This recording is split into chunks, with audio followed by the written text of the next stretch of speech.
Welcome to a very, very compressed episode of Uncanny Treks, where we try to look at an absurd number of Avengers comics. We're not just covering the event Infinity, we are covering the prelude to Infinity, and even the prelude to Infinity, which is something like Avengers 12 through 23 and 6 issues of Infinity. We're going to leave out the new Avengers tie-ins, talk about those in a second separate episode. I'm Bob in Cascadia. That's Matt in the Southland. Matt, are you feeling compressed this morning? Feeling pretty compressed, Bob. Very compressed. Man, that was a lot of comics to read. You gave me, that's some homework, Bob. You gave me a lot of homework to do. I gave you a lot of homework. I was back in middle school. We're gonna ease off it a little after this. We're just gonna go back to doing 1 or 2 trades a week after this. This is nuts. This is nuts. Yeah, folks, if you're attacking Infinity, just keep in mind that there's a lot going on, and you will be confused throughout it. But Hickman does a good job of coming back around and explaining things a little bit more concisely. It's almost like you get surprised at the end. You're like, oh, that all ties together with all this other stuff. And then if you do decide to go back and maybe reread it or reskim it, you'll understand everything so much better. It's not something you could just sit there and casually read and be like, oh, yeah, okay. It's not that kind of comic. There's a lot going on. Yeah, I think this was my 3rd time through it. I think I read it within a year or so of it coming out. And then I read it a few years ago, maybe 3 years ago, when I actually finished the Hickman run, which I was reading at first when it came out, and then I just fell off during the other huge crossover that we'll have to compress into one. Time runs out. But on the 3rd time, yeah, it reads pretty easily, and I would say, listeners, reading the electronic copies of the single issues is probably the way to go, because I'm not sure in the trades if you would get all the recap pages and the cast pages, but to me, those are essential in following where the story's at. Definitely. You need those recap pages just to keep in mind what we're going to be focusing on that particular issue. It's like, all right, you're only focused on Tony Stark and Captain America in this issue. Just what they were doing, that part of the plot, not the entire world-spanning piece or universe-spanning piece that some of the individual issues cover. Exactly. Well, to dive into it, so we're going to look at issues 12 through 17 first, and these are written by Hickman, but they're also co-written by Nick Spencer, a guy who's become much more famous in the ensuing years, and indeed somewhat infamous for his Amazing Spider-Man, although not so much his Amazing Spider-Man run, but more for his Captain America run. I like most of what I've read by Spencer, not everything, but most of what I've read by Spencer I've liked. He's also going to co-write a spinoff called Avengers World with Hickman that we're going to also look at in a super compressed time frame in a month or 2, although that'll be a lot easier to get through than this, I think. But yeah, Spencer's co-writing 12 through 17, and then to start with, we're looking at a 2-part prelude to Infinity. That's Evolve. It's a story in Avengers 12 and 13, and it's drawn by Mike Deodato. And Matt, what goes down in Evolve? Well, Bob, in Evolve, it's a Savage Land romp where the Avengers rescue the children of the sun from the High Evolutionary, and Hyperion and Thor have a serious heart-to-heart about co-parenting. So I was really excited, Bob, that we were going into the Savage Land here. Usually Savage Land's more an X-Men thing. This is cool. We go into the Savage Land. These children of the sun, they are part of the whole builders thing when they were creating all this stuff, when they dropped all those things on Earth from Mars people. So even me talking about it, I sound like a crackhead. It's insane. Anyway, so the children of the sun are there. They're evolving. And you have the High Evolutionary, who I've always liked as a character, Bob. I don't know why. Oh, you like the High Evolutionary? I don't know why. I don't know if it's the costume, the look, just the idea. It can't be the costume. It's an absurd costume. It's pretty ridiculous, I admit it is. But I was glad that he makes an appearance here. But tell me a little bit about this, Bob. You ever relate to Hyperion not having kids? That was a big part of this issue. Yeah. I can't say I especially relate to Hyperion, even though he has something of a rationalist worldview that I also aspire to. I don't say I achieve, but I aspire to. It is interesting that Hyperion in this comics, and you saying this is making me think, and I hadn't thought about this very explicitly, but he's basically playing the role of Reed in the Future Foundation, of the hyper-rationalist scientist has to deal with gifted children. Right.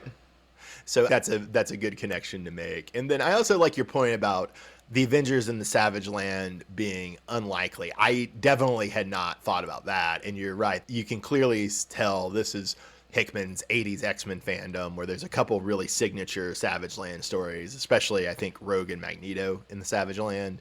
And obviously this is not the same story as Rogue and Magneto in the Savage Land, but yeah, when you say that, it's, oh yeah, this is more evidence of Hickman's 80s X-Men fandom coming through. Oh yeah, it definitely seeps through. And Bob, in these issues, we have Iron Man, who had the ugliest costume I've ever seen in my life. Yeah, you hated this, This right? is ugly. This costume looks like Red Tornado. That's the issue. He looks like Red Tornado, and I'm like, why is Red Tornado in this comic? But it's Guardians of the Galaxy Iron Man or something when he went off with them. So this is Marvel Now, right? And one of the things, I don't know if you remember about Marvel Now, but it really struck me when Marvel Now was happening was how so many of the books went more science fictional. You had Iron Man joining Guardians of the Galaxy, and then also in his own book, you had Iron Man doing stuff with a moon colony. I think that was the story Fatal Frontier that Kieran Gillen and Al Ewing were writing. And then you had Thor going in space to fight the God Butcher in the start of Jason Aaron's run. And then you had Hickman really leveling up the Avengers to cosmic stuff in Infinity. So that it is just funny how science fictional the early stages of Marvel Now were. Tony Stark appears by proxy through an Iron Man robot, but it's his voice coming through, so he can be in two places at once. We've seen this a little bit in earlier issues of this run, and it seems to be a little bit, Hickman trying to playfully explain how Tony is in the main Avengers book, also doing Illuminati stuff, also doing Guardians of the Galaxy stuff, also doing his stuff in the solo book with his brother and the moon colony. So he's trying to solve the Wolverine or Batman problem of how does Tony do all this. Yeah, he's multitasking, Bob. He's multitasking. And then, Matt, speaking of teaching, we do have other teachers for the Children of the Sun, but we have Superior Spider-Man with very inappropriate teachings for the Children of the Sun. Yes. Okay, strangely, Spider-Man doesn't appear too often in these issues. He'll be in the panels in the background and stuff, but I keep forgetting this is Dr. Octopus Spider-Man. It's one of those things of Hickman will have Superior Spider-Man being slightly creepy. Correct. But if you didn't know about it, it's not creepy enough. He's also a little creepy to Spider-Woman in these issues. But if you didn't know it's Otto, you would keep reading and not think too much about it. Exactly, and I think that's the point of anybody that's picking this up is not going to have a clue unless they really are following all of Marvel. Yeah. But Well, there's Matt, two instances right there, though, where we have to have some prior knowledge really to understand what's going on here. Why Iron Man isn't present. Why is Superior Spider-Man such a weird... It's interesting to... we also get spotlights. I mean, spotlights is maybe too generous a term, but we get some time with two of the more minor Avengers. Traditionally, they're major Avengers, but in the Hickman run, just because of the necessity of events, they're a little bit minor. And we get to see Hawkeye and Spider-Woman tanning in the Savage Land. Really, shades of the Marvel swimsuit edition. Yeah, and if you look closely at the image, you'll see there's something in the background, and the Sun Children are climbing it, and in each panel they get higher and higher, and it's more dangerous. It's interesting. And there is one scene, Bob. This is the only cool thing in this entire series with Hawkeye. On page 22, Hawkeye has this action where he takes an arrow and he shoots it through a triceratooth tiger. You heard me right, folks. Triceratooth tiger. Triceratooth tiger.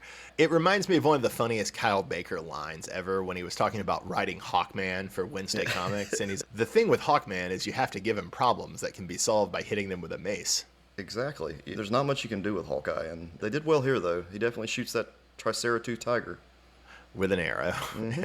So all of that was in issue 12, Evolve. We've also got issue 13, Strong.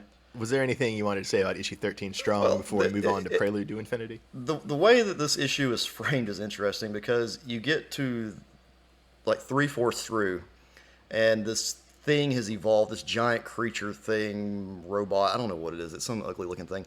Anyway, it's about to take out Hyperion and Thor, and then you transition to them sitting talking to each other, and you're like, well, what happened to the big robot thing?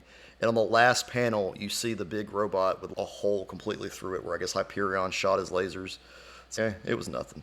I just murdered that thing. To keep moving to the 4-part Prelude to Infinity, this is Avengers 14 through 17. And here we've got, like we said, Hickman and Nick Spencer writing. We've got Stefano Caselli, who's the main artist on X-Men Red with Al Ewing. Here he's drawing the 4 issues. And then, Matt, do you want to run us through a summary of all 4 issues? Sure, Bob. You've got Pod, the weapon ex nihilo sent to Earth and that AIM captured, escapes AIM Island and defeats the Avengers in Perth, causing the Avengers to resolve to get bigger. So the Avengers definitely need to get bigger, Bob, but we don't mean size-wise. We mean like they needed more members. They They need need more to, and members, they need to be and stronger. they need to be stronger. And it also is a little bit of a lead in to, okay, you got to take on the cosmic scale. They're taking on something bigger here than they're used to. We've got the 4 issues here. 14 is Signal, 15 is Sent and Received, 16 is To the End, and 17 is To the Light. I did just want to make a couple of comparisons here. So you haven't read Hickman's Image series East of West with Nick I Dragotta, read right? one trade a long time ago, I think that you gave me. Just rereading this, there's the tutoring scenes, which we've seen some interactions in earlier issues between Nightmask or Nightmark. Pretty sure it's Nightmask, but I can never remember.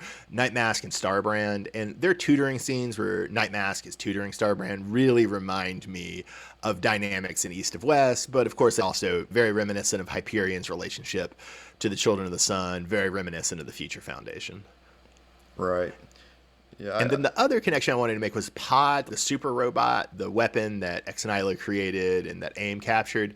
It very much reminds one, I think, of Terminator, but even more specific to comics, I think it very much reminds me of the Fury, the undefeatable robot from Alan Moore and Alan Davis's Captain Britain run. I think I mentioned that in an earlier episode, and I think that was that series was maybe an influence on the Terminator. So yes, Pod is like Terminator, but he's also, I think, even more like the Fury from Alan Moore and Alan Davis's Captain Britain.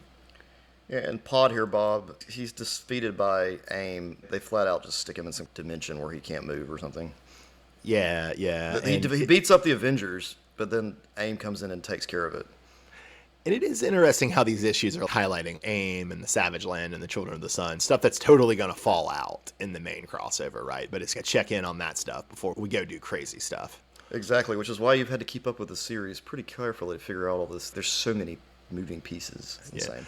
My last question to you about the Prelude to Infinity, Matt, were you surprised? I remember in 2013-14, whenever I was reading this for the first time, being really surprised that Ex Nihilo, Abyss, Starbrand, and Nightmask were all just Avengers. In hindsight, maybe it's obvious, but when I started the series, it was like, oh, they were maybe building them up to be villains or building them up to do something else, but just to have them all brought on in basically the same issue as Avengers, I remember being very surprised by. Yeah, the Avengers just doesn't. I mean, these are very powerful characters, yes. These are your cosmic characters that are going to be on their side, but at the same time, you're just trusting them with a lot. Yeah, there is a real sense of can they be trusted? Right. And, I mean, and they just go for it. They're like, sure, join, and they're okay. Well, and this is maybe getting ahead of ourselves, but I guess I'll go ahead and ask since it's natural to ask here. All right, so if I remember right, they do a lot with Ex Nihilo in the Infinity crossover. A ton. Abyss, they don't do nothing. Yeah, I forget and she's there. I kept mixing her up Yeah. with Black Swan in my head. You can see why. And Starbrand is always in the background, it seems. They're always building him up, and then Nightmask is his mentor. So Yeah. that's the whole idea. So really the only waste of potential here, I think, is Abyss. In a way, I think you're right. You do just have to remember that Black Swan's imprisoned on Earth and Starbrand or Abyss is out in the cosmos fighting. But yeah, I agree with you about the visual similarity of the characters. And then with Starbrand and Nightmask, you're right that they're always around in the background. And the implication is that especially Starbrand and Abyss are heavy hitters Right. in the war. But yeah, like you're saying, we just don't see them do all that much in the main crossover, which I'm not necessarily criticizing, but it is just an interesting dynamic of we make such a big deal of these 4 new members. And they're all always in the conflict, but it's really only Ex Nihilo who comes off as super plot relevant. Correct. Maybe they had better ideas and better intentions with Starbrand. I don't know. Yeah, weird character in my opinion. I don't really understand the power set that much, other than there's stars. That's, I think, a problem a lot with cosmic characters. And maybe I'm being unfair. Listeners can yell at me on X, the Everything app, if I'm being unfair. But it might be more of a problem, especially with Marvel cosmic characters, is that tend to have vague power sets. Yeah, you just shoot energy out of your hands or something. I don't know what he actually is able to do, what explosion he can make. You get that from a lot of these characters. I know Ex Nihilo can do a lot of cool stuff as far as creating. Another character that comes into play with this is Mother. Oh, yeah, Captain Universe. I don't even know what that character. I have no clue. Am I in Mother? You are giving Mother a little bit of your energy, a minuscule amount of your energy without even knowing it, Matt. Okay, that's what I need to know. Okay, gotcha. Makes sense. So I'm just telling you, if you're reading this, folks, and you're not used to the cosmic stuff, you're going to have to get used to it if you want to enjoy it. A lot of it you just have to say, yeah, they shoot lasers. All right, listeners. So I'm about to ask Matt to read the craziest plot summary that probably he'll ever have to read on this podcast, or at least for the most number of issues that he'll ever have to read. So we're going to talk about, we'll go issue by issue, but we figured it would not make sense to do individual issue summaries in this context. No. So we're just gonna give you one big summary for all the issues. We're talking about Infinities number 1 through 6, and then we are talking about Avengers number 18 through 23. Infinity 1 through 6, Avengers 18 through 23. Matt, what goes down in the plot of Infinity? So, Bob, the Builders go mad and launch a war on the universe, which the great galactic empires meet in a World War II-style grand alliance with some contributions from half of the Avengers, led by Captain America, while Iron Man and the rest of the Illuminati remain on Earth to prepare last-ditch defenses and continue to play the game of worlds, a weakening of Earth that allows Thanos and his Black Order to attack Earth with a special focus on a secret the humans are hiding. That's not too bad, Bob. So, if anybody needs any additional context, folks, there's just a lot of stuff going on, and the Avengers are having to handle it. Yeah. Although it is pretty good at dividing the focus pretty clearly between the Avengers and the galactic empires out in space, the Avengers back on Earth, and then Thanos' machinations. Correct. Yes, it's very clear what's going on within the issues. I never really got that confused in that area. Hickman does a great job of it. It's not really pacing. I guess it's more spacing, in a sense. Spacing everything out. One of the reasons I make such a big deal about this is I remember being frustrated at trying to get the library to buy copies of this in 2013, 2014, whenever it was, because the way they initially published this was they were doing like little 5-6 issue collections of Avengers and New Avengers, right? Mm-hmm. And so there was Avengers Volume 3, Prelude to Infinity, which was the issues we just covered. And then there was Avengers Volume 4, Infinity, which was none of the main series and just the Avengers issues that we're going to cover. And then there was also a New Avengers Infinity trade that we'll look at separately. And then there was a big hardcover called Infinity that had the Infinity series and all the Avengers and New Avengers issues, but there was no other way to get the Infinity issues. And so I remember being very confused by that initially, because initially I didn't try to read the Infinity stories. I just tried to read the Prelude to Infinity and Avengers Volume 4 Infinity and New Avengers Volume 2 Infinity without the main series. I remember being very confused. How'd that work out for you, Bob? Not well, not well.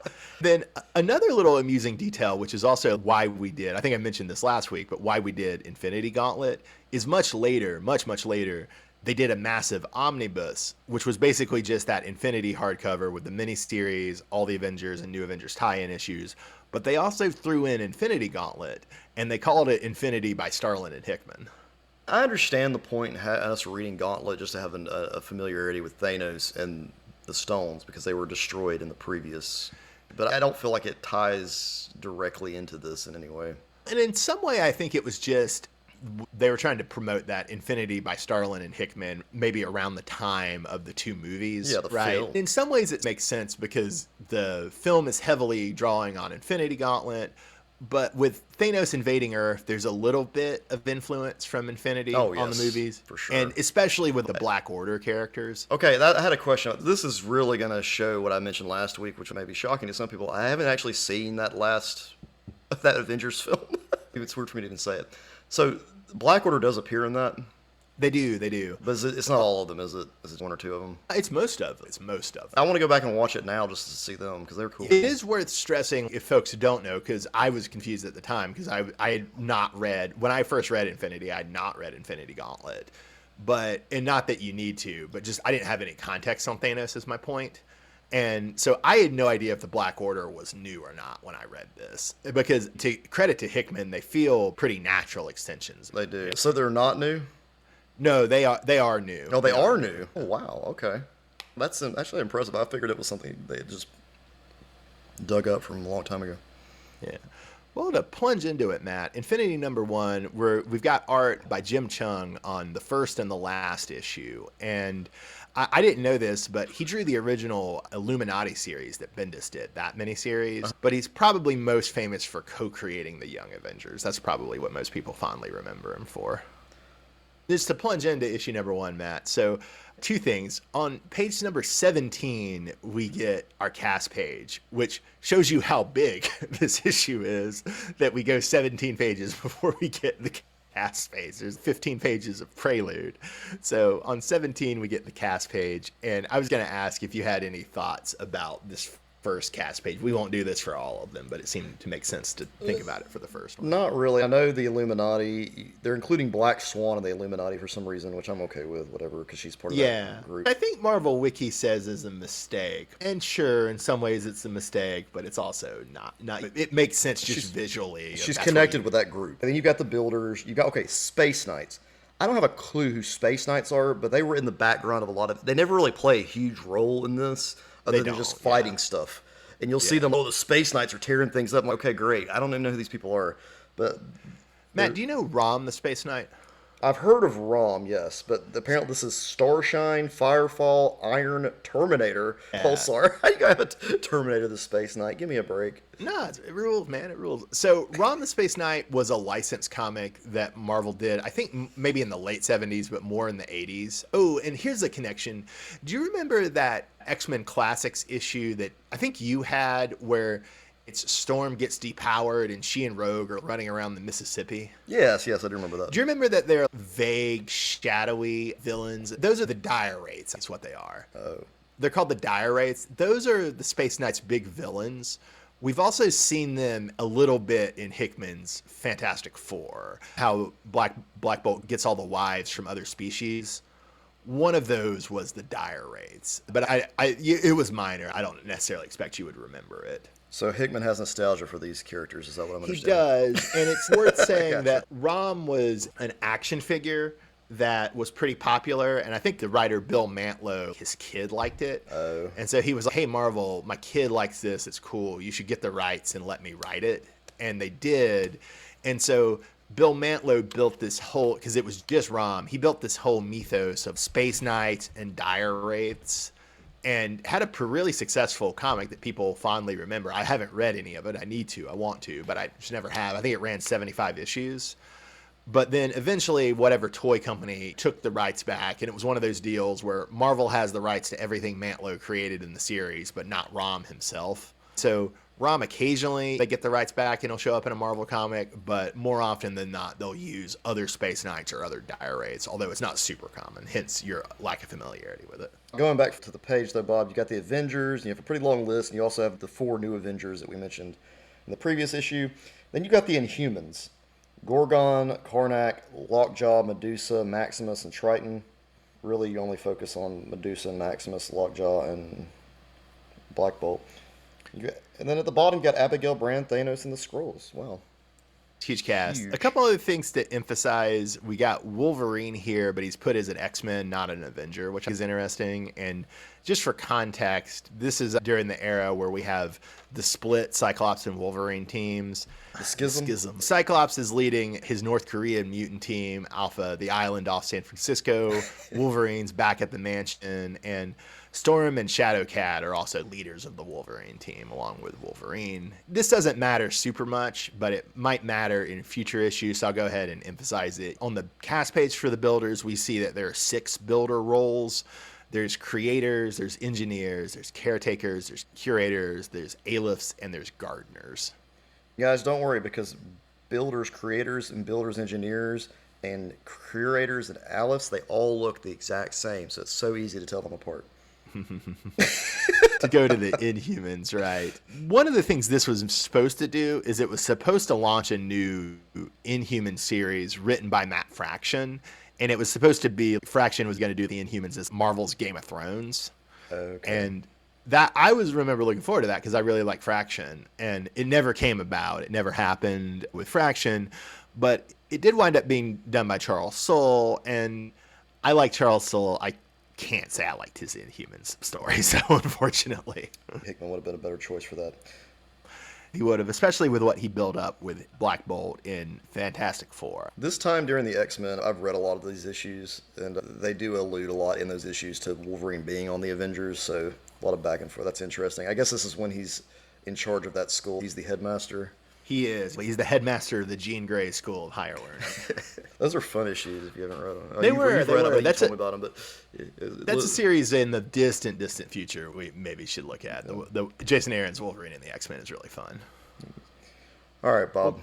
Well, Matt, a few little minor things I wanted to highlight from Infinity #1, which, like I said, listeners, is a long issue. I didn't know Hawkeye could speak Spanish, which I find really charming. I also find it really charming that the Marvel Wiki thinks this is Arabic. That's interesting. And then we have one of the Black Order, and we'll run down the Black Order in a minute, but one of the Black Order is Corvus Glaive, and his spy discovers that Black Bolt loves one wife, he hates one wife, and he's indifferent to all the rest. And I was very confused.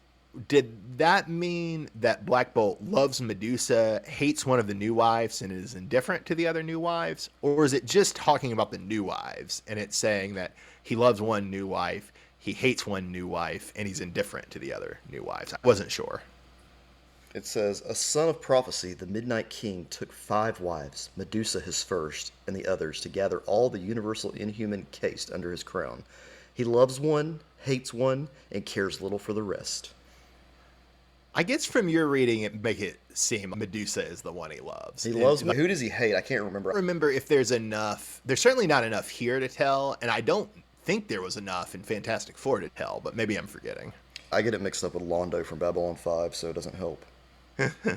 There's a Dire Wraith wife. There's probably a Kree wife. There's a Space Horse from Power Pack Correct. wife. And then there's a green lady. Is that Krill? A Skrull wife? Okay. Skrull. They're all the Inhuman versions, to make clear, listeners. It's the Inhuman version of a Dire Wraith. It's the Inhuman version of a Skree. The Inhuman version of a Space Horse. And you can tell because they have those forks on their heads. Exactly. They got the tuning forks. Yeah. Those are important. Just for a meta moment, Sunspot describes what they're going to do in space as Star Wars with much handsomer protagonists, meaning him and Cannonball, which I thought was pretty cute. Who both play a very minor role in this entire saga. So much so that I forget they're there. Although they do have that very important role of the everyman, or if you prefer, the droids in Star Wars. It's funny, Bobby thinks he and Sam are going to be Luke and Han, but they're actually 3PO and R2-D2. That's exactly what they were. We have the debut of the Black Order on 51 in Infinity One, and it's Corvus Glaive, Proxima Midnight, Black Dwarf, although he'll get renamed Cull Obsidian in the movie because Black Dwarf is not woke. And then we have Ebony Maw, and then we have Supergiant. Okay, Bob, I didn't know any of these characters other than Ebony Maw, and the only reason I knew Ebony Maw is I played this card game called Marvel Snap, and Ebony Maw is a really powerful character. I get them mixed up myself. Glaive is the spokesman. I even get that confused because there's the ones who matter are the leader, the spy, and then the chick, Proxima Midnight. Right. Those are the ones that matter. The rest are just basically muscle. Well, the problem I have is that Black Dwarf and Supergiant's names are not, they don't look the way they don't fit their names. Black Dwarf is this giant dude. Looks like a angry rock man. And Supergiant is this lady who can control minds. So help me with that. Black Dwarf, or Cull Obsidian as he is in the movie, is the powerhouse. And then Supergiant is the most disposable. I don't think she made it to the movie, but like you say, she's a telepath of some sort. Right. And then Corvus Glaive, the movie they especially play him up as Thanos' hype man. Right. And Ebony Maw is more the spy. We're going to see this more in New Avengers. He's going to be manipulating Doctor Strange for most of this series. Proxima Midnight is Corvus Glaive's wife. And I think she's, even though Black Dwarf or Cull Obsidian is the powerhouse, Proxima Midnight is the most powerful. She's crazy, insane, powerful, if I remember reading correctly as we're going through this. I was going to say, Corvus Glaive reminds me of Desaad. Oh, very much so. Very much so. Although, in fairness to Corvus Glaive, he is a more active and more powerful character than Desaad, but that kind of role of fawning hype man with wrinkled skin. Exactly how he fits in. I hadn't thought about that, but Thanos is obviously a Darkseid ripoff. That's his origin, right? Darkseid is so much in DC defined by all his apocalyptic henchmen. Now that I think about this, it's still really impressive how good these designs are and how well Hickman executed them and how well Jim Chung and the other artists execute them. But now that you say that, it makes sense of, oh yeah, this is basically just giving Thanos his apocalyptic henchmen, right? Yeah. No granny goodness though, Bob. Maybe that's what Supergiant's role is. We've cracked it. I did just want to say, listeners, if you're looking at the single issues like we are, they have the reading order for the series on an Infinity Gems checklist on page 55, and I thought that was very cute. And listeners, if you are reading the single issues and you keep scrolling past the checklist, you'll get this other Silver Surfer comic thing that they were trying out, some new style for digital. Let's check out 18, Avengers Universe. Now, what's fascinating here, Bob, is that we've gone Avengers World. Now we have Avengers Universe. We're escalating. You don't do Avengers Galaxy or Avengers Super Galaxy or Avengers Galaxy Cluster. You just go straight from Avengers World to Avengers Universe. They had Avengers Neighborhood. Avengers Neighborhood, Avengers Block, Avengers Region. Avengers Village. So for issues 18 through 23 of Avengers, we've got Lineal Yu drawing. He might be most famous for doing the art for Ultimate Wolverine vs. Hulk, a long-delayed comic written by the writer of Lost. He's also famous for doing Superman Birthright with Mark Waid, which, have you ever read that? I haven't. Everybody says it's the best origin story, and now after you told me about Man of Steel's issues with John Byrne, I probably want to go back and maybe find a better origin to have in my brain. We should look at it. I don't know if it would make for good podcasting. I did not love it when I read it, but I don't stand confidently by that. I preferred Jeff Johns and Gary Frank's Superman Secret Origin, which came out within a few years. And so a lot of people, myself included, do you really need two Superman origin comics? I do really like Mark Waid and Lineal Yu, so I should give it another shot, probably. Man, I really have to erase Man of Steel from my head. That makes me sad. I still want us to look at the John Byrne run at some point in the distant future, just because it was so much a part of our childhoods. I don't think we have to erase it. I think we should just bear in mind that it's ridiculous. The main thing in 18 I wanted to look at, Matt, was also the cast page. We'll get off the cast page, I promise, listeners, but I did want to look at the cast page.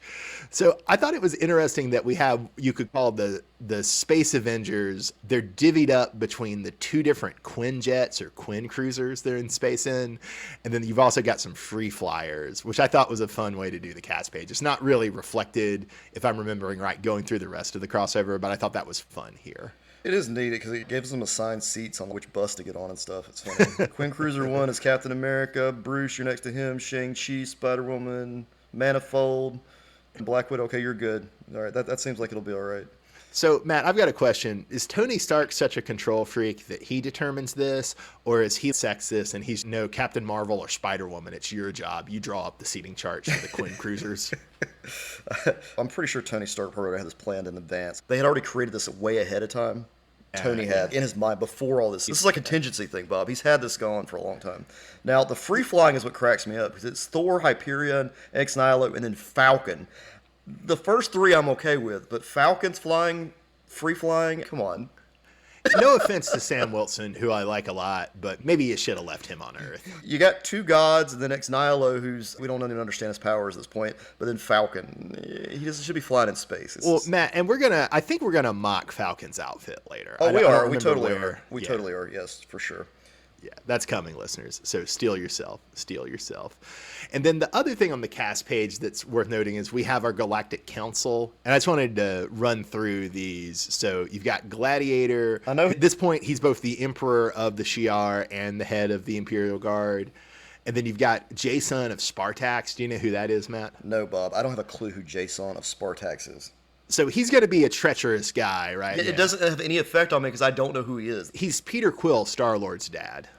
Oh, okay. They decided for the movies that's not interesting enough to have him be a treacherous space monarch, so they make Ego the Living Planet Peter Quill, Star-Lord's dad, in the movies. But in the comics, it's Jason, the Emperor of the Spartax Empire. And they're, in older Marvel stuff, Spartax is not such a big deal, I think. But around this era where they're trying to make the Guardians of the Galaxy and the movie universe a big thing, they really take special care to have the Spartax be in all the big galactic crossovers. When he does, I guess it's essentially cause more chaos than necessary. I had no clue who he was, so it didn't really have any impact on me. Yeah. Screw and you, then Hickman. I think you know the other ones, right? We've got Free Supreme Intelligence. I know Annihilus, of course, and I know the Queen of the Brood, so I was good there. and the Super Skrull. He's not in the Galactic Council in this issue, which I think is on the cast page, which I think is wrong, but in later issues, he'll be on there. And at this point, I think the Super Skrull is also the Emperor of the Skrulls, I believe. Yeah, Clark. Yeah, Clark, the Super Skrull, which is the one we met recently in his debut in Fantastic Four. Listeners, you should check out our Lee and Kirby Fantastic Four coverage of one episode so far. And then the other thing I did want to say, Matt, is Annihilus, we saw a lot of him in Fantastic Four. He was well done. One of the Marvel Cosmic events a few years before this was Annihilation. And in that, as the name might suggest, if I'm remembering right, Annihilus is like the big villain. And so it is interesting. This is Annihilus being folded into the Galactic Power fold, whereas in that earlier crossover, if I'm remembering right, it's all of these guys versus Annihilus. Yeah, it was the Annihilation Wave. Annihilation Wave, yeah. The reveal is that it's, spoilers, listeners, sorry, is that it's Annihilus behind the Annihilation Wave, which on the one hand, probably a cool reveal. On the other hand, you're like, oh yeah, I guess I should have seen that coming. Huh? Who would have thought the guy named Annihilus would have the Annihilation Wave? Yeah. It really surprises you. So listeners, that's really all I wanted to say about Avengers 18 was the cast page. To move on to Infinity #2 Fall, we've got Jerome Opeña and Dustin Weaver are going to be our artists for Infinity's issues 2 through 5. They're trading off. We mentioned them both last time, I think. Opeña did the opening arc for Uncanny X-Force, Apocalypse Solution that Matt really liked. And then I did look it up, and he also did the second half of the Dark Angel saga for Uncanny X-Force. He didn't do much more than Apocalypse Solution, but he did a little more for Uncanny X-Force. And then I mentioned Weaver's. He's worked before with Hickman on their S.H.I.E.L.D. book, which, Matt, is very much not what you would expect from a S.H.I.E.L.D. book, but I don't blame you at all for dodging a S.H.I.E.L.D. book. Yeah, I'm not into S.H.I.E.L.D. that much. I'm not into Sword either. Yeah, Sword's a hard sell for me, too. Mm-hmm. It's a hard sell. And they're really trying to sell it in this comic, but this whole series, but it doesn't work for me. Well, Matt, on pages 10 through 11, we've got a sequence of the Black Order just absolutely owning the Marvel heroes. Do you want to run through some of those? Well, we got Corvus Glaive, Bob. He impales Wolverine at the manor. You got Namor kneeling to Proxima Midnight. You've got Ebony Maw whispering to Doctor Strange, and you have Black Dwarf battling the Panthers. This is pretty fun, especially because if you read it, in the past I've read it in the order I suggested Matt read it, but this time I read the Infinity and the Avengers stuff, and then I read the New Avengers stuff. And in reading this stuff without the New Avengers, you don't have any context for Namor kneeling to Proxima Midnight. And you're, man, did Namor give up that quick? Proxima Midnight came in there and tore things up, Bob. They didn't even show it on the panel. She just wrecked him. Just wrecked him. We'll get into some of that context on the next episode, listeners. We also have our man Corvus Glaive, Thanos' hype man, insulting Black Belt, which is very cool. And then there's a subplot, Matt, that Smasher is falling in love with someone. And we'll find out who that is much, much later in the crossover. But did you think she was falling in love with someone particular at this point? I kind of thought we were going to have this potential throuple again, Bob, between Smasher, Cannonball, and Sunspot. That sounds like it would make like a star or something if you put them all together. Did you expect a love triangle, or did you expect a literal throuple? Maybe a throuple, because it seems Sunspot and Cannonball have a thing. They're always hanging out shirtless. They're just bros. That maybe set you up for confusion, because I was saying in an earlier issue we covered, I thought it was funny that watching Smasher and Sunspot interact. And the reason I think it's funny is because Smasher, spoilers listeners, will get together with Cannonball. Right. And Sunspot is Cannonball's best friend. And so that antagonisms that wives and best friends sometimes have. Right. That really characterizes their relationship in the Hickman New Mutants issues. Okay. That's why I thought the early issues that I think we actually see Smasher interact with Bobby with Sunspot before she interacts with Sam Cannonball, and so I just found that ironic given where the relationship was. By the end of it, like the last couple issues, it's revealed. Well, Matt, an even bigger reveal is that Thanos' son Thane is what? He's inhuman, Bob. And on top of this is the whole reason Thanos is wanting to come to Earth, to find his kid so he can kill him. Infanticide. Yeah, which is a very Thanos thing to do. It's a very nihilist Thanos thing to do. Very. So just come to Earth and kill your kid and go on. Like, why do we have to have all this whole war and stuff? Yeah, for sure. Just come kill your kid in private. We don't have to have all this. Yeah, yeah. Well, to keep moving, in issue number 19, Avengers 19, Building Towards Collapse, we've got Jason of Spartax calling humans unwashed backward apes, and it's, well, man, you slept with us, though. Later, he betrays the war effort, so this is a big Jason being a douche issue, but yeah, Matt, without the context, I bet this fell a Completely little lost. flat I'm like, for you. oh man, that bearded gentleman is totally screwing over everybody. And it is a How little dare funny. You wonder if maybe like subtextually he's pretending to hate humans so much both because he has siren and air with one of us, Right. and also because he looks exactly like us, and so he's, oh man, I really got to show off in front Yeah. of Gladiator and a Nihilist. At least they think me a human too. Let me come put this helmet on and pretend I'm not talking to somebody important. Infinity number 3 is Kingdom's Fall. I just wanted to lead off. We have an image in this issue of Captain America being rescued by Kl'rt the Super Skrull. Just a very, very strange thing. Very strange It thing. is. Yeah. There are other tie-in books. I think I might have told you there aren't tie-in books. I was wrong. There are tie-in books, but they, from what I can remember, they don't matter at all. But we see a little bit of evidence of here. We see the Thunderbolts and the Mighty Avengers, which, do you have any idea where the Thunderbolts are at this point, Matt? Oh, not a clue. And I wondered this myself when I did look at the character page. I'm like, why are we highlighting us two other teams? And then they have the exact same image from this issue as the team. That is actually what they do for the cast page, is they do take art from the book to make the cast page. I didn't realize it until they did it with Thunderbolts. At this point, the Thunderbolts there's so many different incarnations in Marvel. I think the Marvel Now Thunderbolts are the anti-hero team, so it's Elektra and Punisher and Red Hulk. That series, from my memory, was not very good, but maybe I'm wrong. Maybe I'm being unfair. I think Daniel Way wrote it. And then The Mighty Avengers is an Al Ewing book that when we finish the Hickman run, I do want us to look at Al Ewing's Avengers runs too, in part because the early ones tie into Hickman, and in part just because I like Al Ewing.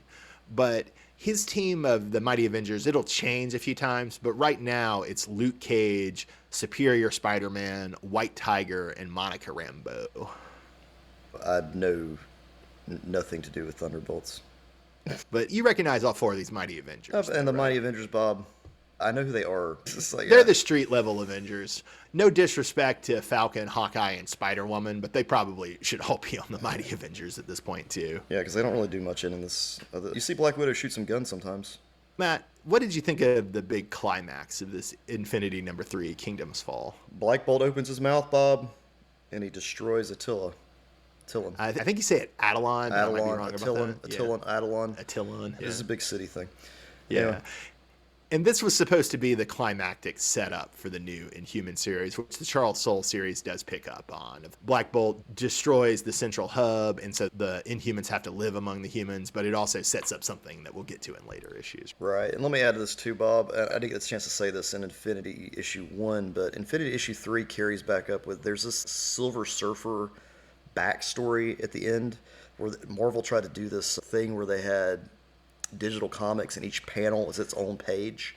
Jason Latour wrote and drew these, right? Yeah, I'm so glad this whole experiment, because DC tried the same thing and it failed. Avengers number 20, we have The Offer, and to me the main takeaway from this issue is we get the revelation, which maybe should have been obvious to me by this point, but never was that our ex nihilo is one of many ex nihili, and that all of the ex nihili have an abyssi. Yep, but he's the only one with an abyssi. I misspoke. They all should. All the ex nihili should have abyssi, but the Builders program is broken down. This is, I think, part of the reason why they're going mad. And so our ex nihilo is actually the only one with an abyssi. Exactly. Thanks for correcting me. And in case you're wondering, guys, abyssi is that character we talked about earlier that we couldn't figure out what the purpose was, and now we remember. Now we remember, yeah. But she's still, I think it's still fair to say that she's not that prominent compared to Ex Nihilo. Infinity issue number 4 is entitled Thane, after Thanos' son. But I did want to ask, you had to read Macbeth in high school, right? Do you remember Thane being a term from the play Macbeth? Yeah. It's basically a noble rank in the Scottish nobility. The Thane would basically be the equivalent of an English earl. Okay. Duke. I alluded to this in the prior issue, and yeah, Duke would be exactly right. But I alluded to this in the prior issue, but the destruction of, I guess, Adelon is how you pronounce it, results in global teragenesis. So you have the activation of all these other latent Inhumans in the human population. And I remember being a little confused when I was rereading this, because I thought a lot of new characters came out of this, and in some sense, a lot did, but it wasn't as many as I thought. I think the only three major characters who got ongoing series and who had any staying power that came out of this event are Kamala Khan, Miss Marvel, Moon Girl, who hangs out with Devil Dinosaur, and then a guy you've probably never heard of, Matt, called Kid Kaiju, but he had his own series for a while called Monsters Unleashed. Is Kid Kaiju a kaiju? If I'm remembering right, he's a half Japanese kid from Atlanta who can control kaiju. Oh, okay. Interesting. This is like more 2017-18. I think there's both a crossover called Monsters Unleashed, and then there's a very short ongoing series called Monsters Unleashed that stars Kid Kaiju.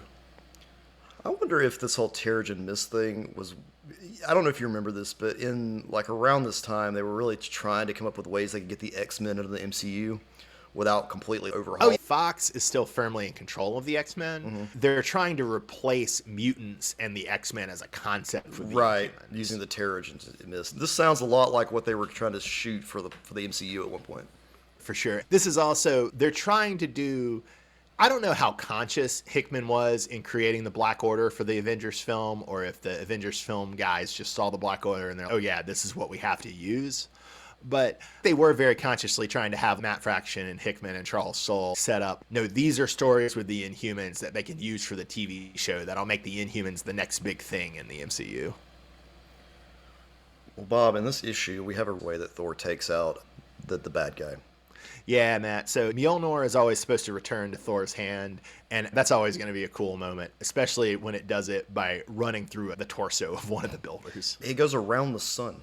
He does the whole Star Trek 4 thing where they go around the sun with the hammer. Yeah. He slingshots it, man. Comes back down and then through the dude. It's insane. The artist here does a lot of Thor hanging out with the Accuser Corps, which that's Ronan's crew, right? And so all the Accuser Corps have hammers. And so basically you could say that this World War II in space, it's just one big hammer party for Thor and the Accuser Corps. It's hammer time, folks. It's hammer time. It's hammer time. Matt, there's not much to say about Avengers number 21, Emancipation, but Infinity number 5 is the left hand of death. And so we see Thane in his full-on supervillain costume, his full-on Thanos-style armor. It's yellow. Doesn't he remind you quite a lot of Sinestro from Green Lantern and DC? He looks a lot like Sinestro here, to the point where it's all you need is a little mustache and you're good. One of the things Hickman is doing here is also doing, granted, the Abnett and Lanning and Keith Giffen had already done this with the various Annihilation crossovers, but they are trying to do a Sinestro Corps War for DC with this crossover too, I think. My thing is that Thane just gives in to Ebony Maw real quick. He's, hey, here's some armor. Just go step on that. And he goes in there and gets caught, and then he's surprised. I'm like, dude, what did you think was going to happen? Man, Thane's name is pretty cool, and him being an Inhuman is a neat twist, but man, he just doesn't catch for me. He like, really the doesn't. Black Order are so perfect embodiments of what Thanos would have as henchmen, but I don't know, with Thane, I just don't have a lot for Thane. He seems lost. Which is part of the point, but also just doesn't work, right? No. Well, Matt, a lot more to say in Avengers number 22. That's To the Earth. So when Sunspot is trolling Smasher and Cannonball into the Earth, did you still get thruple energy off that, or by that point was it clear that it was just Cannonball and Smasher? I'm still getting that energy there. I think Sunspot may have a thing for Smasher. We just don't know. To meet you halfway, what I believe is that Sunspot totally has a thing for Smasher, and Cannonball is a good enough bro that he would be open to the possibility if Smasher were open to the possibility, but Smasher just has no interest in Bobby DaCosta at all. That would be how I would read that. Maybe go. I'm being unfair. That's a good way to frame it. Well, Matt, speaking of something that's much less cool, my God, Matt, we see Falcon's spacesuit really for the clearest time on page 11 in Avengers 22. What is going on In case here? you forgot Falcon was in this book, he's got this ugly spacesuit, and it's a doozy. It's crazy, man. It's crazy. Yeah, don't make action figures of that, guys. That's just not that cool. Well, listeners, I didn't really have us pick favorite art or favorite dialogue like we usually do because there was just no time, right? But I did want to give my favorite exchange in this whole crossover, which is in Avengers 22 on page 17. when they're finally getting the revelation that Thanos has invaded Earth, and Captain Marvel doing a little bit of helpful plot recap, Carol Danvers is like, Thanos did all of this to Earth just to kill his son? Does that make sense to anyone? And Annihilus is just like, Yeah, yes. it does make sense. That's what Thanos does. He's insane. He's mad. Annihilus would do too, man. Sometimes you just got to kill your boy, Matt. Right. Sometimes You just gotta kill you. You just gotta murder your child. And it's important that you invade a world in order to do it. And you have to pick the opportune moment to do it. When they're in the middle of an incursion. Well, Matt, another thing that's going on in this is we've talked about how Sunspot and Cannonball are a little bit our man on the ground POV, right? Right. But we also have Manifold, who's been very prominent as the teleporter for the squad, getting the squad in and out in the Cosmic War. And Manifold, who's a relatively new character, was just introduced in Hickman's Secret Warriors. He's having some doubts about war. And Captains Marvel and America, both being vets, basically are just telling Manifold, look, Eden, don't overthink it. You just go, you survive. There's nothing heroic. You just live and survive. And I thought that was a very nice moment. But then a couple pages later, Thor is, I love those two, but they're totally wrong. You have a destiny, bro. Yeah, bro. You mean something, bro. You're not disposable. Did you expect him to die? I was waiting for that to happen. I'm okay. Manifold's going to die in this. I knew Hickman was super attached to this character, Yeah. but now that you say that, it does seem that's really setting. Because of these four characters, only Manifold could die. Yeah, and he's the one that made the statement. And it would be the most tragic because he's Right. the youngest and most inexperienced. Right. I do like how, Matt, your Thor voice gives me real Hulk Hogan energy. He comes up to Captains America and Marvel and he's just like, doesn't work for me, brother and sister. It's fate, bro. My father, the Odin, he compels us. I've seen the future. Get on the Rainbow Road. Now buy my Thor beer, brother. So moving on to issue number 23, Matt, we've got To the Very End. Anything in particular you wanted to bring up from To the Very End? Not really, Bob. Yeah, not much for me either. We do see Iron Man in a spacesuit petting a Wakandan lion, which, if he has to be in that silly spacesuit, it's good that he be petting a lion. That's something not too controversial. Yeah. And then, Matt, I'm a huge mark for Shang-Chi. I love Shang-Chi. And I was really hoping he would take out Black Dwarf. But I get it. Black Dwarf, you got to big up Black Dwarf. You got to big up Cole Obsidian, right? He's going to be in the movie. He's going to be a threat. So it has to be Gladiator saving Shang-Chi and then Ronan executing Black Dwarf. And those were nice moments, too. But part of me, I was hoping the puny little human Shang-Chi would take down the Black Dwarf or Cole Obsidian. Shang-Chi, I don't know. Shang-Chi, I didn't watch that film either. You watch that film? I just like him. I haven't read enough of it, but I really like him from what I've read of his 70s and 80s comic. Only thing I know is that he didn't need weapons, but then he got weapons. There will be some nice moments for Shang-Chi, I think, later in this series, but also in the spin-off Avengers world. I think there's a couple of really nice moments for Shang-Chi, if I'm remembering correctly. Well, Bob, we'll get the big issue, Infinity Yeah. number 6. Infinity number 6, Matt. Amber. The first thing I wanted to highlight was on page 17. We have the married couple of Corvius Glaive and Proxima Midnight, who I'd forgotten were married till rereading this series. But we see Hulk go against the happy couple, or the unhappy nihilist couple, as it were. That was a really cool fight. It was pretty cool, Bob, I have to admit. And then we see Maximus the Mad from the Inhumans get one up on Supergiant, and he uses a very Kirby-looking device to do it, which is very nice. Right. But, Matt, it's not Maximus the Mad who gets the kill on Supergiant. Who gets the kill? The kill on Supergiant, Bob, is none other than Lockjaw. Yeah, the Inhumans dog, Matt. I always like to see the Inhumans dog get brutal. And then, Matt, there's a page in this issue that is just so stupid that it doesn't bear thinking about, but I was just going to highlight it, is on page 28, we see Hawkeye using bows and arrows in space. What? His core moment was at the very beginning of the series when he shot the Terra-tooth tiger, or whatever I said it was called. Terra-tooth tiger. Yeah. Terra-tooth tiger. Shooting arrows in space is really, really stupid. Even with a spacesuit, it's still not going to work. When you're Tony Stark and you're divvying up the Avengers and your contingency plans, why are you sending Hawkeye and Falcon into space, man? It don't make no sense. Well, Matt, a couple other great moments in this. We got Corvus Glaive talking trash to Hyperion. Hyperion says he's going to kill Corvus Glaive, and Glaive is just like, you can't threaten someone with what they really want, which is nice. And then we have Thor from off panel calling down the lightning on Thanos. That's always cool when that happens. That is I love cool. that. Yeah. Yeah.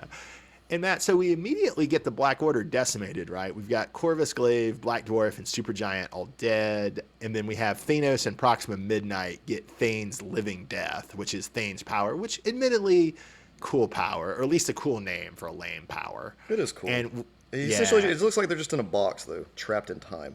they're chilling with Terrax down in the New Avengers basement, which we'll talk about more in the next episode. Here's my question, Bob. If Ebony Maw's whole plan was to turn on Thanos, why did the Avengers have to get involved? Well, maybe I'm wrong here, but I think Ebony Maw only turned on Thanos because Thanos was failing. Okay.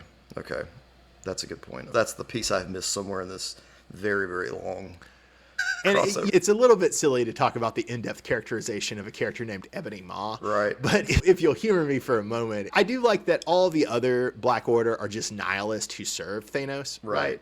But Ebony Maw he's a survivor, right? He's a parasite. So if it's not Thanos, it's going to be somebody else. And I like that about Ebony Maw. That is cool. So now he's hanging on his son. In a way, it's the dark inversion of the relationship that Starbrand and Nightmask have. You now have with Ebony Maw being Thane's tutor in the same way that Nightmask is to Starbrand. That's where we leave off the Black Order. We also leave off in a meta moment where Reed Richards gives us a nice statement of purpose between the divide between the big Avengers and the Illuminati, and reads, yeah, the Avengers exist to build hope so we can build the unthinkable. I thought that was a really good line. That is a good line. A few closing thoughts. This is the first big crossover we've ever tried to discuss on the show, right? Any reflections on that? It's a lot. It was a lot to read, for starters. And I'd be interested to hear, listeners, if you're out there, I know you don't like to leave your opinions that often, but what we'd like to know is this talk about these larger scale things. We don't go as in-depth, but we do cover a lot of material. Do you find that more interesting for us to talk about, or would you prefer us to be more like single issues? Because I'm good either way. I didn't mind this as much. I felt like I read a whole year's worth of comics in one sitting. It was crazy. It was a great story. But as far as talking about it, there's just so much. We could have broken this into pieces if we really needed to. We could have just covered the prelude and then cover the actual Infinity and then the Avengers and the New Avengers separately if we wanted to. But I don't think you would have gotten the whole story. This is weird because I like this story, but the only reason we're covering it is because it's in a larger run. Right? Correct. Yeah, and it's a huge part of Hickman's run here. It's a big deal. Like we discussed earlier, there just didn't seem to be ways to break it down more effectively, so we just had to do one huge episode on it. Or we could have broken it down, but it just wouldn't have been worth it. I would be interested, if we did other crossovers like this, it'd be fine, but I'd just be interested if listeners, if you like this format, it's different when we do crossovers this way. I don't know what other crossover we'd cover next if we were looking at one. It is interesting to think of, like, what would we do with another big crossover like this? Because we covered DC 1 Million once, and we might re-record that, but that was only 4 issues or something. And didn't we do some of Hickman's X-Men? We did, yeah, although that, in a way, that wasn't in a crossover. Right. But if we kept doing Hickman's X-Men, that would get us into crossovers. Listeners, I'm not really leaning to other crossovers, but if we did, I think most of them would tend to be, you could read one miniseries and that would be good. Whereas I don't think there's any way you can read just the Infinity issues of this. Like, I don't think they've ever even been collected on their own. No way, you couldn't. And there's no way you could just read New Avengers Volume 2 is not going to give you anywhere near enough story. And then, or just reading the Avengers line, I don't think you would be lost. You definitely can't with the Avengers. You could maybe get away with it if you were just reading New Avengers, but yeah, it's highly debatable. I feel like if you just read New Avengers, it would be the equivalent of you being Hawkeye and just kind of knowing what's going on. You would become a Hawkeye. You're just going to be, oh, okay, cool. The Avengers are up to something. I do think this is sort of unique because I can't think of other crossovers. Well, I can't think of other company-wide crossovers where you have to read so many parts. Because you literally have to read about, 24 issues of comics here? Correct, yes.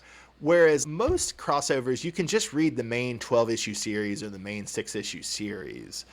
if we ever started doing X-Men or Batman or Superman crossovers, maybe we would get into more of this problem of it's a 20-part story and you have to read all 20 parts. I could see that. I can't think of crossovers that are just gigantic either, Bob. What if we did 0 Hour? 0 Hour, all you would need to do would be to do main what book Zero... and the tie-ins, yeah.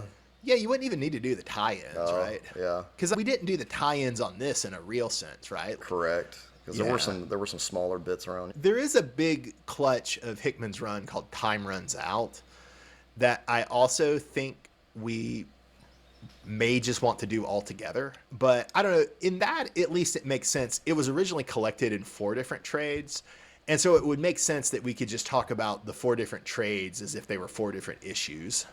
Okay. At least in theory we could. I don't know. We'll actually have to look at it and give it some thought when we get there. I don't know. Well, I guess that's enough meta stuff for the listeners. But yeah, listeners, let us know what you think about that. And then, Matt, I did want to ask, since we put Infinity Gauntlet and Infinity together and Marvel published them together, did you wind up preferring Infinity or did you wind up preferring Infinity Gauntlet? I preferred Infinity 100%. Oh, you preferred Infinity. Okay. Ultimately, in some ways, Infinity is a lot more ambitious. But I think I wind up preferring Infinity Gauntlet because it has tighter themes and it's more compact. If you look back at the rankings I did on Infinity Gauntlet, I definitely put Infinity Gauntlet over Infinity. You did, but then you put Cosmic Odyssey over Infinity Gauntlet. Which I do want us to look, because that's Starlin's DC Cosmic crossover. I do want us to look at that at some point. And that would be manageable. I think just 6 or 8 issues. I like the scale of Infinity, honestly. That's the big piece. The sheer number of characters involved and everything is just crazy. That is the selling point, yeah, of having to see World War II as a cosmic crossover event, right? Whereas Infinity Gauntlet got convoluted toward the end a bit. For sure. Especially when you're just doing with wave after wave of cosmic beings attacking Thanos. Matt, one other question I wanted to ask. Did you have any thoughts about what this crossover does or means for the whole Hickman run as you've experienced it thus far? So when we last left, we had all these different things going on Earth causing the incursions. Are we still in? The incursions are still occurring, right? We'll talk about that in the next episode when we get to New Avengers, where that's also not super headline there, but I think it's a little bit more implicit. As far as where we're going from now after the crossover, you're still having to deal with the incursions. You still have these new members of the Avengers on the team. I guess Thane's out there somewhere. I don't know if he's considered a bad guy. To be honest, I can't remember. I think Thane comes back and Time Runs Out, but now I'm no longer sure. I assume Hickman's going to do more with Thane in this Avengers run, but I don't remember, and it seems like the kind of thing you might have to get in some other book. Right. And then when we do talk about next steps, we're going to talk about the epilogue in our next episode, right? That was collected with Avengers Volume 5, yeah. Which is also, I think, if I recall right, is a pretty separate story. It clarifies the idea. It talks about the idea of escalation. They dealt with the builders and those people, the A-lifts and all of them, but there's more. We will see what develops with the A-lifts and the builders. Any other thoughts about Infinity before we call it a night? Bob, I enjoyed it. Yeah, I'm glad you did. I thought you might, but then it's also like, oh God, it's just so many comics. Well, listeners, thanks for joining us on this trip through Infinity. Join us pretty soon for our follow-up episode on Infinity from the New Avengers perspective, and then we will keep on slogging through the Avengers run. Matt, is there anything coming up on the horizon media-wise we should be thinking about? I don't know, Bob. Peacemaker just ended its season finale, and it's caused a lot of controversy. I haven't watched it yet, but plan on watching that today. They reference a really surprising comic story at the end of it. Okay. I watched the finale last night. I don't know. If you want to do an episode on that, we can. I don't like the show or have much to say about it. I mean, I've kept up with it. I just haven't watched the finale yet. I got bored and stopped watching, and then I had to do some work last night or 2 nights ago, so I just mainlined. I was like 3 episodes behind, so I just mainlined 3 episodes 2 nights ago, and then I watched the finale last night. You watched the 3 episodes that probably could have been 1 episode? I will say there's a lot negative you could say about James Gunn's Peacemaker. Why does this exist? Things of that nature. But my man does do 35 and 45-minute episodes. I'm not going to. You appreciate that. Matt, Noah and I are currently trying to watch Foundation on Apple TV. All of those episodes are hard 55, hard 59 minutes. I really appreciate them factor in the commercials run times. That's all I'll say. All right. listeners, join us soon for more Avengers, maybe for Peacemaker, maybe not. We'll see. This has been Uncanny Tracks. I'm Bob in Cascadia. That's Matt in the Southland. The Infinite podcast about Infinity has finished. Thanks for listening.